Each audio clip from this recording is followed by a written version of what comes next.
ask these type of yes and no questions for clarity. Ultimately, when you let go and surrender, which we're going to talk about today, to a higher power, to your I am presence, to God that I am, or God's source, Master Issa, whoever you're seeking that to surrender to, you're laying down this small self, then it's going to occur, but you have to get in that space of surrender. And the space that I'm talking to you about is to be both. To be the small self inquiring with questions and to be seeking your higher wisdom and clarity.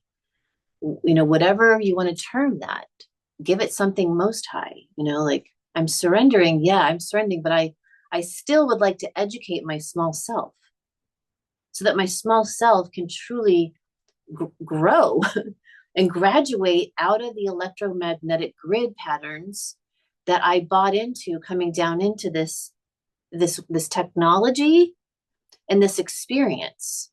So truly, if we were like out of all the electromagnetics and we were just the I am presence, we were just in the heavenly space, you would have no identity, right? You would so you bought in, I'll speak to me, I like to say you, but I bought into identity. Okay, well, that's what I'm kind of learning about. Like, what identity packets did I buy into that are keeping me in any way, shape, or form out of the full knowing of the I am presence that I be for eternity? And allowing that to come ground itself back in.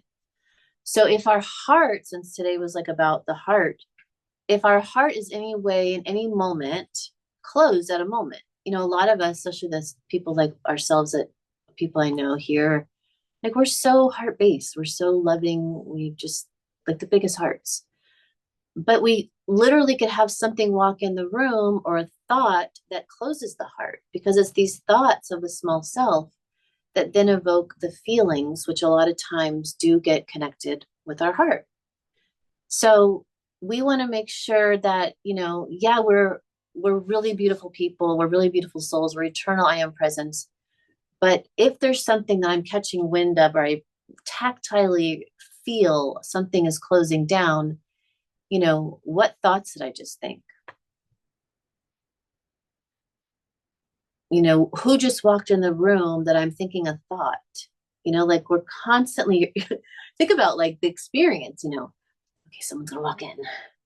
If you're sitting by yourself on the mountaintop, and like, maybe you have like Babaji show up in his birthday suit, and his lights body. Maybe, a fairy shows up, but yet you're in this closed cave on top of the mountain. There's nobody coming in, right? But here we are, we find ourselves down in this experience of this, many version picture show going on. Yeah. And I mean, and essentially it's all me, right? Because I must have some memorized belief system of that I'm going to feel, and may feel icky, or it may feel off. But if I didn't have these memorized belief systems at all, and I just like was pure source love energy, like opened up like a newborn baby, I may it doesn't affect me because I'm not necessarily having something to go ahead and tag into and have it be an experience where all of a sudden my energetic current shut down in a certain way. So on the opposite of that, though, in the questioning that I may go through that question. Is it his?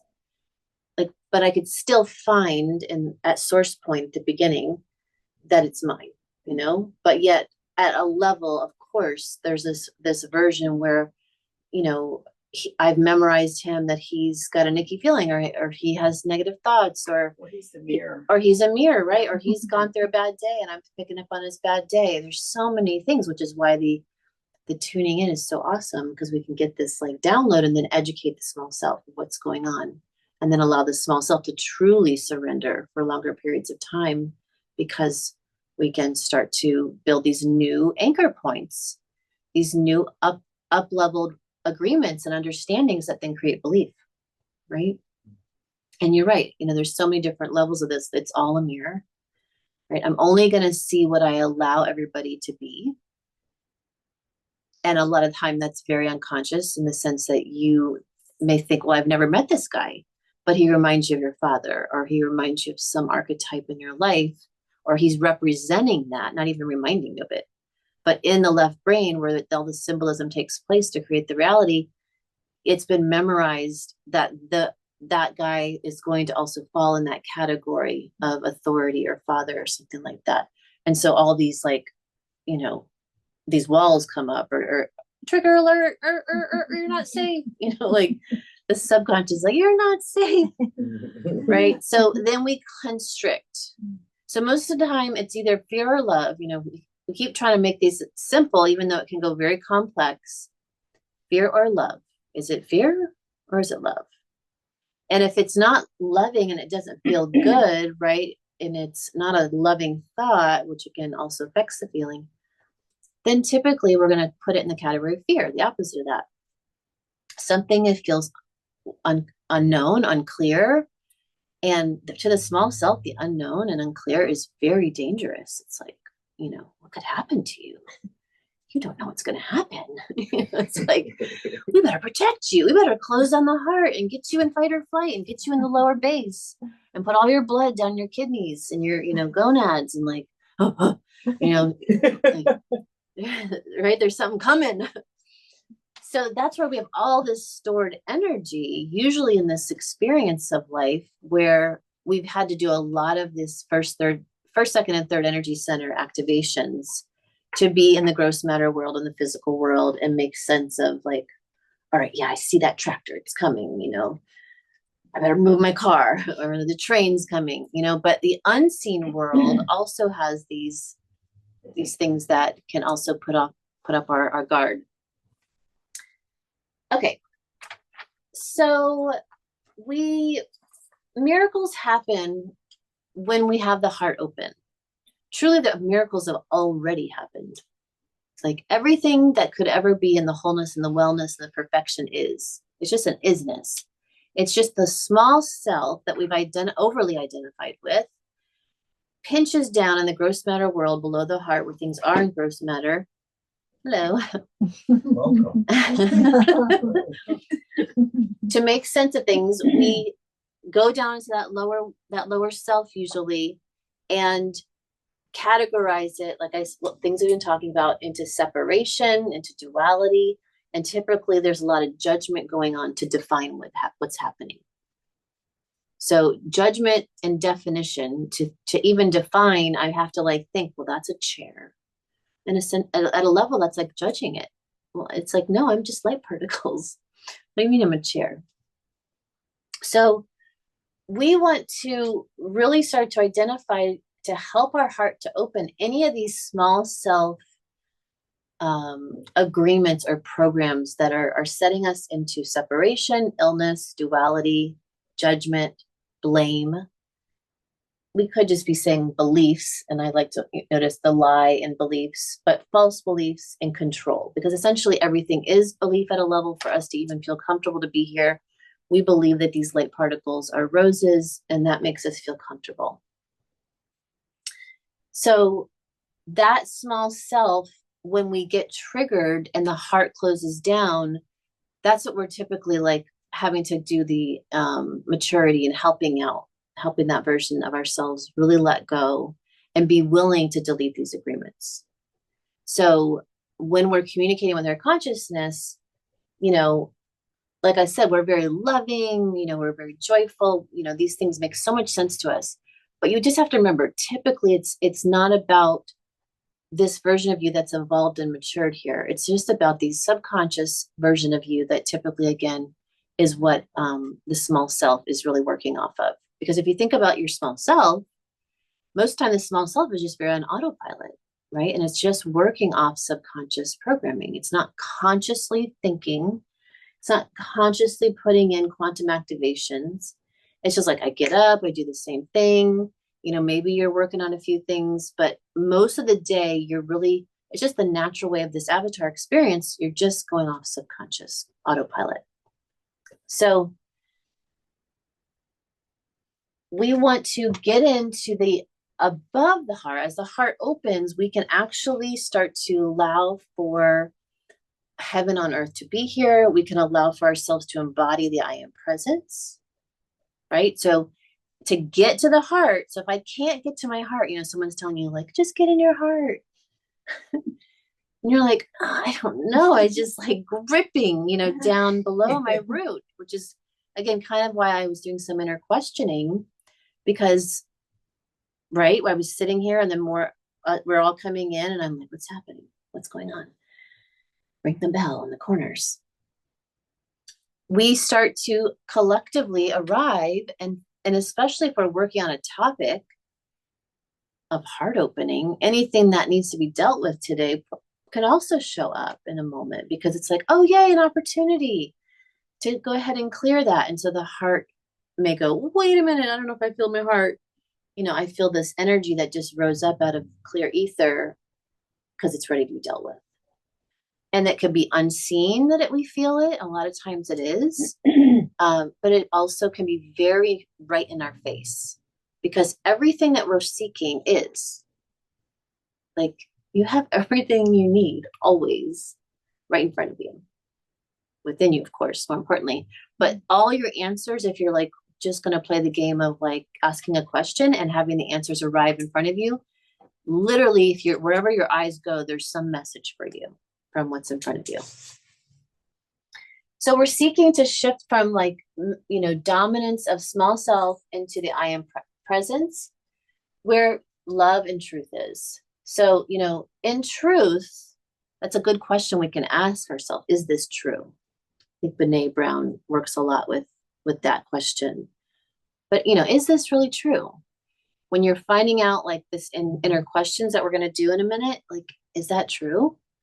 If it's not true, and it probably is going to be pointing somewhere over here to this small self-belief system structure, you can delete it. And your body, that is a biocomputer, it's waiting for commands.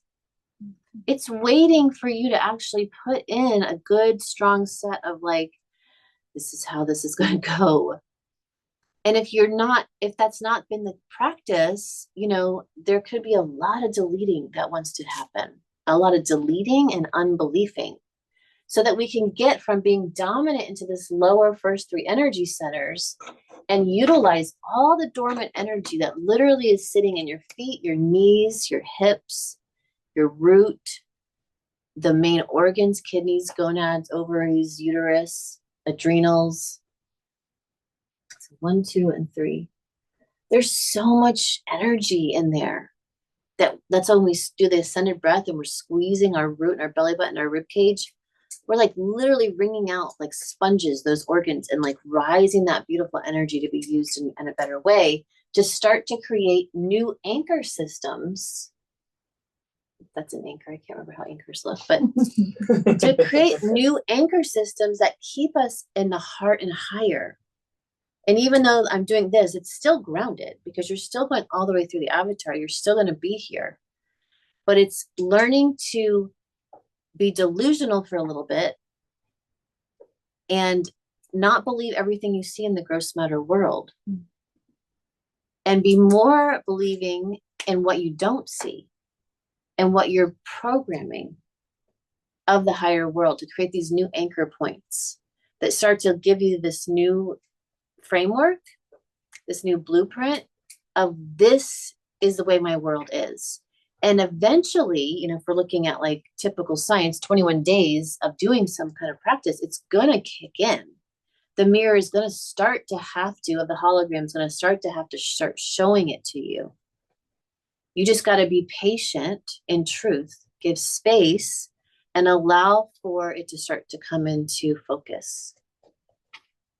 Yeah. I just want to say something real quick. So we did a fire last night, and he apparently channeled like 5 or 6 different star systems that came in, and Archangel Michael. And during that experience, something that came through, and I think it was Archangel Michael that said, this is like, the commands are really important right now. Like, that's really important for us to embody.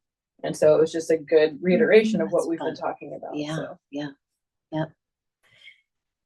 So F ear, if you read into my books, I separate any of these words just to, like, again, recode a word to be F, the frequency you heard, and start to shift out of these structures of words. Because sometimes for some people, myself included, even a word can trigger me. And all of a sudden I'm like down a rabbit hole and like having a hot flash and like, what just happened? Just from that little thought and that little getting my eye on that word. So having something in your back pocket, we say it here a lot, like clear, cancel, delete, something that's going to be like quick for you to say. You can program your Snap does it. You could do a zigzag, you saw a purple unicorn, come and push it away. Whatever you want to use it and have something, just like I say, have a positive phrase for life that you can quickly jump into. God is love, light, and understanding. You want to have this kind of delete command set up for yourself really quick. Sometimes it's going to require a little bit more information. Like you say delete and then you say, is that complete? No. Did it do it? No. And then you get this trailing feeling, a feeling or word or vision of some sort that you needed to say, dissolve. Sometimes the exact command word has to be said. And as you get good at this, I noticed through time that if I've said things out loud enough, I can just think it. Whereas sometimes spirit will be like, no, you need to say it out loud. It's really important you say it. So just like playing with this, understanding how this experience really is requesting you to go to the next level. So in truth is where patience lives, where it's magical, where there's understanding, where there's gracious, you're joy-filled, peaceful, there's presence, there's soft surrender, and there's flow state. And we could say that with all of these. In the I am, all these exist. In truth, all these exist. In love, all these exist. And the heart is where all these exist. So when I told someone earlier today, she's like, well, they're just telling me I got an answer right now. I said, well, that's a good sign. Like, no, you don't need to answer right now. Because in truth, there's no time. In truth, there's only well-being and miracles and wholeness. And someone requesting an immediate answer, usually that's coming from fear-based or the duality, and it's requesting of the small self to give an answer right then. So for me, that's usually a cue like, well, I'm going to meditate on that. Let me get back to you. Or I may say, oh, is that so? Why do I need to tell you that right now?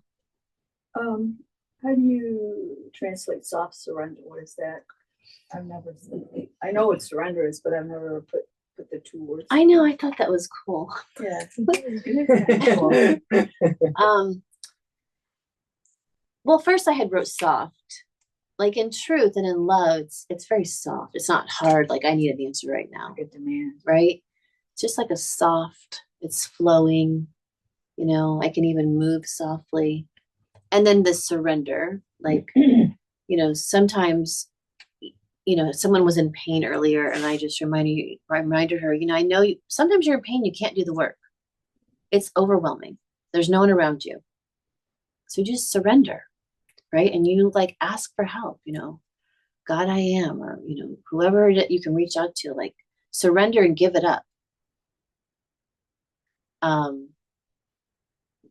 And so as I was writing this, I was like, those two could go together.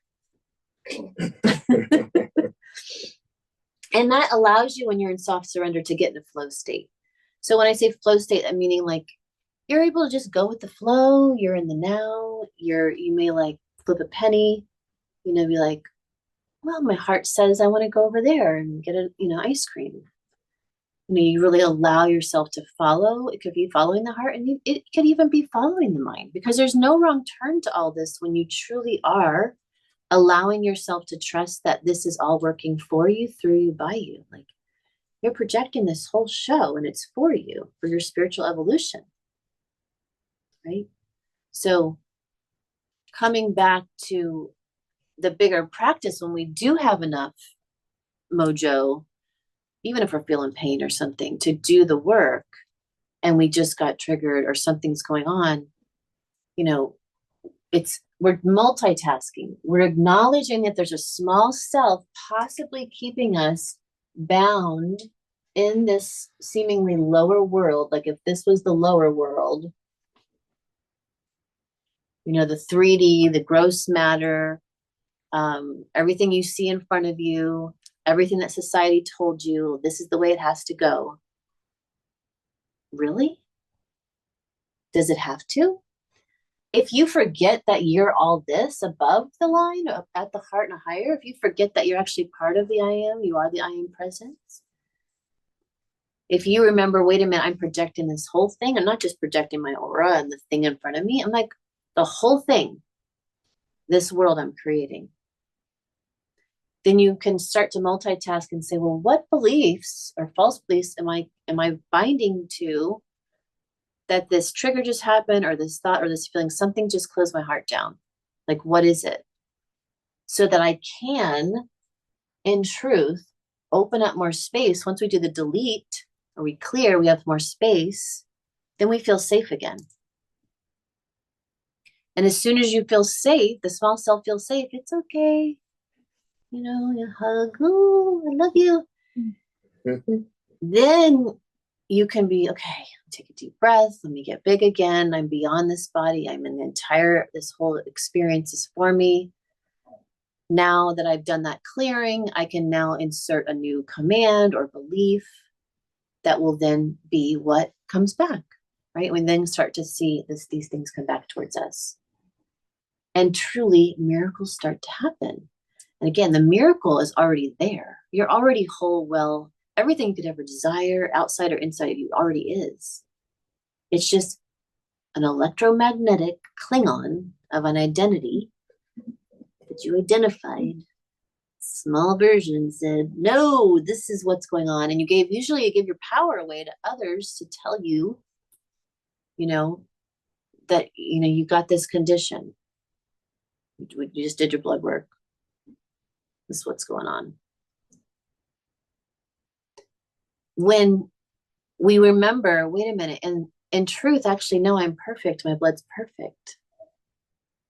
Let me gather my power back. Thank you for that baseline reading that you just shared with me, that I must believe this whole scenario.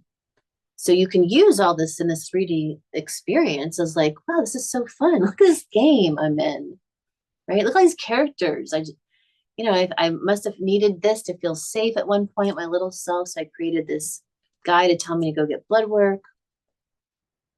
All the different things. And none of it's bad or wrong. It's just for us to keep multitasking, remember who we really are and what's really going on. It makes me think about in my 20s, I had something going on with my body, and I went and saw a doctor, and she called me, and I was doing this work. It was the Lighthouse. I was leading the Lemonade Fast, the Master Cleanse Lighthouse. And I get the phone call, and it's a fun portion of the story. I got rid of my cell phone because Spirit told me I only was allowed to have a landline.